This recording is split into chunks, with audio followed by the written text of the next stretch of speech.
Santé. Santé. C'est pas pour dire, mais il faut reconnaître que quand on n'aime ni les vieux ni les enfants, le coronavirus, c'est une bénédiction. Oui, on vous interdit de voir les uns et on vous déconseille de fréquenter les autres. Bon, personnellement, j'ai pas d'enfant. Ma femme peut-être, mais moi pas.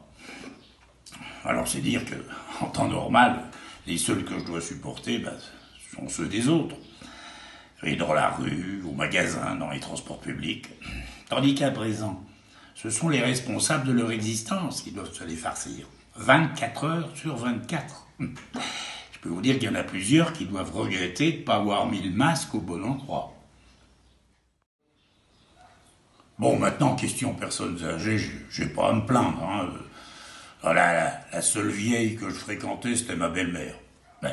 Et elle est décédée. Pas du Covid-19, non, pas à cause de ça. Non, elle est tombée d'une falaise l'année passée. C'était plutôt le gros Vide-19. Arrivée en bas, elle n'est pas bonne mine. Hein. Je sais, c'est moi qui ai trouvé le corps. Je suis arrivé quoi, une demi-heure après le drame. Bah oui, le temps de descendre à pied du sommet de la falaise. Ah ma femme m'en a voulu, hein. Comme si j'étais pour quelque chose, si sa mère a raté son baptême de l'air. Il n'empêche que depuis, on fait chambre séparée. Elle à Lausanne et moi à Delémont. 150 km de distance de sécurité. Et heureusement pour moi, parce qu'elle l'a chopé, le corona. Et pas plus tard qu'hier, elle a été testée positive. C'est bien la première fois qu'elle l'est. Du coup, elle est 14 jours en isolement total. C'est le tarif. Elle est furax.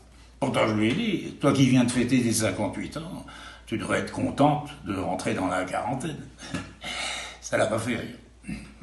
Alors, pour la consoler, je lui ai promis que pour son anniversaire en avril l'année prochaine, soit juste après la fin du confinement, je l'inviterai dans son restaurant préféré. Et puis après, s'il fait beau, on ira faire une petite balade en amoureux au bord de la falaise.